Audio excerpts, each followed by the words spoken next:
ಶ್ರೀ ಗುರು ಬಸವಲಿಂಗಾಯ ನಮಃ. ವಿಶ್ವಗುರು ಜಗಜ್ಯೋತಿ ಕ್ರಾಂತಿಯೋಗಿ 12ನೇ ಶತಮಾನದಲ್ಲಿ ಬಿಜ್ಜಳ ರಾಜರ ಪ್ರಧಾನಮಂತ್ರಿಯಾಗಿದ್ದುಕೊಂಡು ಅವತ್ತಿನ ದಿವಸ ನಡೀತಕ್ಕಂತಹ ಈ ದೇಶದಲ್ಲಿ ಅನ್ಯಾಯ, ಅನೀತಿ, ಅಧರ್ಮ, ಅನಾಚಾರ, ಹಲವು ಮೂಢರೂಢಿಗಳು, ಹಲವು ದೈವಗಳ ಒಂದು ಅಜ್ಞಾನದ ಆಚರಣೆಗಳನ್ನೆಲ್ಲವನ್ನು ಕಂಡು ಮಹಾತ್ಮ ಬಸವಣ್ಣನವರು ಅನುಭವ ಮಂಟಪದ ಮೂಲಕ ಲಿಂಗ ಆಯತ ಧರ್ಮ ಸ್ಥಾಪನೆ ಮಾಡಿದರು.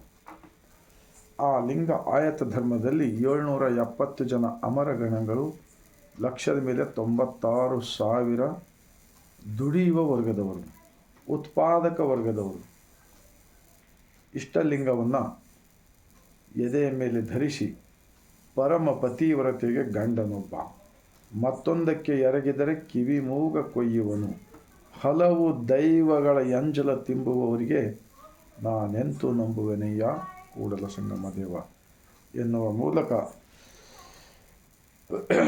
ಬಸವ ತಂದೆರವರು, ಬಸವ ಗುರುರವರು, ಅಣ್ಣ ಬಸವಣ್ಣನವರು ಈ ಲೋಕದ ಜನತೆಗೆ ಸ್ವತಂತ್ರ ವಿಚಾರದಿಂದ ಬದುಕಲು ಕೊಟ್ಟಿದ್ದಾರೆ ಅನುಭವದ ವಚನಗಳು. ಅಂತಹ ಮಹಾತ್ಮ ಬಸವಣ್ಣನವರನ್ನು, ವಿಶ್ವಜ್ಯೋತಿ ಅಕ್ಕ ಮಹಾದೇವಿರವರನ್ನು, ಸಕಲ ಶಿವ ಶರಣರನ್ನು ಎನ್ನ ಹೃದಯ ಮಂದಿರದಲ್ಲಿ ನೆನೆಯುತ್ತಾ ಭಾರತೀಯರೆಲ್ಲರಿಗೂ ಬಸವನಾಡು, ಶರಣರ ನಾಡು, ಅನುಭವ ಮಂಟಪದ ನಾಡಿನಿಂದ ಬಸವ ಕಲ್ಯಾಣದಿಂದ ನಾಳೆ ದಿನಾಂಕ 15ರಂದು ಶಿವರಾತ್ರಿ ದಿನ ಆಚರಣೆಯ ನಿಮಿತ್ತವಾಗಿ ಇಡೀ ಭಾರತೀಯರೆಲ್ಲರಿಗೂ 145 ಕೋಟಿ ಭಾರತೀಯರಿಗೂ ಬಸವ ಭೂಮಿಲಿಂದ ಬಾಗಿದ ತಲೆ ಮುಗಿದ ಕೈಲಿಂದ ಶರಣ. ಒಂದು ಮಹಾತ್ಮ ಬಸವಣ್ಣನವರ ವಚನ. ಭಾರತೀಯರಿಗೆ ವರ್ಷಕ್ಕೆ ಒಂದು ಸಲ ಶಿವರಾತ್ರಿ ಅಲ್ಲ, ಪ್ರತಿನಿತ್ಯ ಶಿವರಾತ್ರಿ, ಪ್ರತಿನಿತ್ಯ. ಯಾಕೆಂದರೆ ಈ ಭಾರತ ದೇಶದಲ್ಲಿ ತುಂಬಿರ್ತಕ್ಕಂಥ ಅಜ್ಞಾನದ ಆಚರಣೆಗಳು, ಹಲವು ಜಾತಿ ಭೇದಗಳು, ಹಲವು ಅನೇಕ ತರಹದ ಒಂದು ಕುತಂತ್ರದ ವಿಚಾರಗಳು ತುಂಬಿರುವುದರಿಂದ ಇಂತಹ ಕುತಂತ್ರಿಗಳ ಮಧ್ಯದಿಂದ ನಾವು ಚೆನ್ನಾಗಿ ಬದುಕಬೇಕಾಗಿದ್ದೇ ಆದರೆ ಬಸವಾದಿ ಶರಣರ ವಚನಗಳನ್ನು ನಾವು ಪ್ರತಿನಿತ್ಯ ಓದಿ ಅರಿತುಕೊಂಡು ಯಾವ ಅಜ್ಞಾನದ ಆಚರಣೆಗಳಿವೆಲ್ಲ ಅವೆಲ್ಲವೂ ಕೂಡ ಬಿಟ್ಟು ಸ್ವತಂತ್ರ ವಿಚಾರದಿಂದ ಬದುಕಲು ಕಲಿಸಿದ್ದಾರೆ ಮಹಾತ್ಮ ಬಸವಣ್ಣನವರು. ಅದಕ್ಕೆ ಹೇಳುತ್ತಾರೆ ಬಸವಣ್ಣನವರು ನಮ್ಮ ಕೂಡಲ ಸಂಗನ ಶರಣರು ಸ್ವತಂತ್ರ ವೀರರು, ಧೀರರು, ಶೂರರು. ಅಂದರೆ ಇನ್ನೊಬ್ಬರ ಮೇಲೆ ಅನ್ಯಾಯ ಮಾಡಲಿಕ್ಕಲ್ಲ, ಆತ್ಮ ಬಲದಿಂದ, ಆತ್ಮ ಸಾಕ್ಷಿಯಿಂದ ಅಂತರಂಗ ಮತ್ತು ಬಹಿರಂಗದಲ್ಲಿ ಶುದ್ಧ ಮನಸ್ಸನ್ನು ಇಟ್ಟುಕೊಂಡು ಅರಿವೇ ಗುರು, ದೇಹವೇ ದೇವಸ್ಥಾನ, ಕಾಯಕವೇ ಕೈಲಾಸವೆಂದು ನಂಬಿ ಬದುಕಿಕೊಟ್ಟಿರ್ತಕ್ಕಂತಹ ಅನೇಕ ಶರಣರ ವಿಚಾರಗಳನ್ನು ನಾವು ಪ್ರತಿನಿತ್ಯ ಅರ್ಥ ಮಾಡಿಕೊಂಡರೆ ಆರೋಗ್ಯವಂತ ದೇಹವನ್ನು ಇಟ್ಟುಕೊಂಡು ಆರೋಗ್ಯವಂತ ಸಮಾಜ ಕಟ್ಟಲು ಬರುತ್ತದೆ.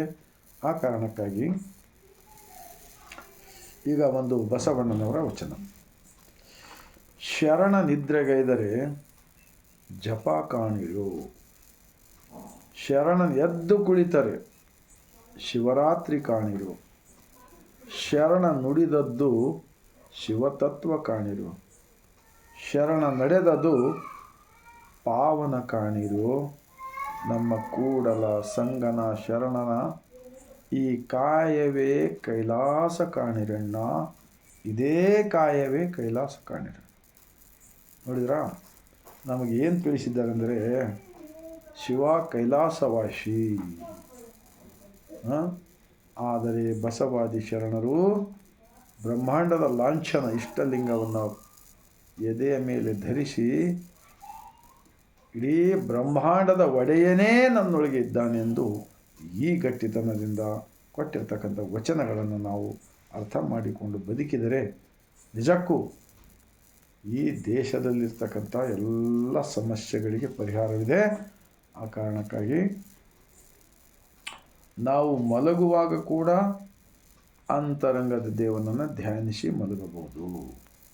ನಾವು ಮುಂಜಾನೆ ಎದ್ದಾಗ ಕೂಡ ಅಂತರಂಗದ ದೇವನ ಧ್ಯಾನಿಸಿ ಮತ್ತೆ ಜಗತ್ತಿನ ಒಡೆಯನಿಗೆ ನಾವು ನೆನಪಿಸಿಕೊಳ್ಳಬಹುದು.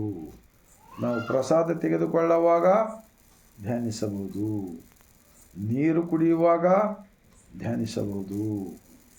ಪ್ರತಿಯೊಂದು ಉಸಿರು ತೆಗೆದುಕೊಂಡು ಉಸಿರು ಬಿಡುವವರೆಗೂ ಕೂಡ ನಾವು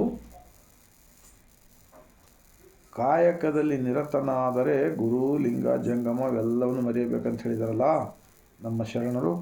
ಆ ಕಾಯಕದಲ್ಲಿದ್ದಾಗ ಕಾಯಕದ ಮೇಲೆ ನಿಷ್ಠೆ ಇಟ್ಟು ನಾವು ಯಾವಾಗಲೂ ವಿಶ್ರಾಂತಿ ಪಡಿತಕ್ಕಂಥ ಸಂದರ್ಭದಲ್ಲಿ ಅಂತರಂಗದ ದೇವನನ್ನು ನೆನಪಿಸಿಕೊಂಡು ಬದುಕಲು ಕಲಿಸಿದ್ದಾರೆ. ಆ ಕಾರಣಕ್ಕಾಗಿ ನಾಳೆಯಿಂದ ವರ್ಷಿಗೆ ಒಂದು ಸಲ ನಾವು ಲಿಂಗ ಧ್ಯಾನ ಮಾಡುವುದರ ಬದಲಾಗಿ ನಾವು ದಿನನಿತ್ಯ ಅಂತರಂಗದ ದೇವನನ್ನು ನೆನಪಿಸಿಕೊಂಡು ಬದುಕಲು ಕಲಿಸಿದ್ದಾರೆ. ಆ ಕಾರ್ಯ ನಾವು ಮಾಡೋಣ. ನಿತ್ಯ ಶಿವರಾತ್ರಿ ಮಾಡಬಹುದು, ನಿತ್ಯ. ಆ ಕಾರಣಕ್ಕಾಗಿ ಇನ್ನೊಂದು ಬಸವಣ್ಣವರ ವಚನ. ಇದನ್ನು ಯಾಕೆ ಮಾಡಬೇಕಾಗುತ್ತದೆ ಅಂದರೆ, ಈ ಮನವೇ ಸರ್ಪ, ಈ ತನುವೇ ಹೇಳಿಗೆ, ಹಾವಿನೊಡತಣದ ಹುದುವಾಳಿಗೆ, ಇನ್ಯಾವಾಗ ಕೊಂದಿಹುದೆಂದರಿಯೇ, ಇನ್ಯಾವಾಗ ತಿಂದಿಹುದೆಂದರಿಯೇ, ನಿಚ್ಚಕ್ಕೆ ಧ್ಯಾನಿಸಿ ಪೂಜಿಸಬಲ್ಲಡೆ ಅದೇ ಗಾರುಡಿಗ ಕೂಡಲ ಸಂಗಮ ದೇವ. ಇದೊಂದು ಉದಾಹರಣೆ ಕೊಟ್ಟಿದ್ದಾರೆ ಬಸವಣ್ಣನವರು. ಹಾವಾಡಿಗ ತನ್ನ ಹೊಟ್ಟೆಪಾಡಿಗಾಗಿ ಒಂದು ಹಾವನ್ನು ಇಟ್ಕೊಂಡು ಆ ಬುಟ್ಟಿಯಲ್ಲಿ ಆಟ ಆಡಿಸಿ ಅದರಿಂದ ಬದುಕ್ತಾ ಇರುತ್ತಾನೆ. ಆ ಹಾವು ಬಹಳಷ್ಟು ಕೋಪದಿಂದ ಇರ್ತದೆ ಅದರಲ್ಲಿ ಬುಟ್ಟಿಯಲ್ಲಿ. ಅದು ಯಾವಾಗ ಇವನನ್ನು ಕಚ್ಚಿ ಹೊರಗೆ ಓಡಿ ಹೋಗ್ಬೇಕನ್ನಿಸ್ತದಲ್ಲ, ಹಾಗೆಯೇ ಈ ಮನುಷ್ಯನ ಶರೀರ ಅಂತಕ್ಕಂಥದ್ದೊಂದು, ಒಳಗಿನ ಮನಸ್ಸು ಅಂತಕ್ಕಂಥದ್ದೊಂದು ಹಾವಿನ ರೂಪದಲ್ಲಿದೆ. ಶರೀರ ಅಂತಕ್ಕಂಥದ್ದು ಹಾವು ಇಡ್ತಕ್ಕಂಥ ಬುಟ್ಟಿಯ ರೂಪದಲ್ಲಿದೆ. ಈ ಮನಸ್ಸು ಚಂಚಲ ಮನಸ್ಸಿದೆಯಲ್ಲ, ಯಾವಾಗ ನಮ್ಮನ್ನು ಯಾವ ದಿಕ್ಕಿಗೆ ಕೊಂಡು ಹೋಗುತ್ತದೆ ಕೆಟ್ಟ ಕಡೆ ಗೊತ್ತಾಗುವುದಿಲ್ಲ.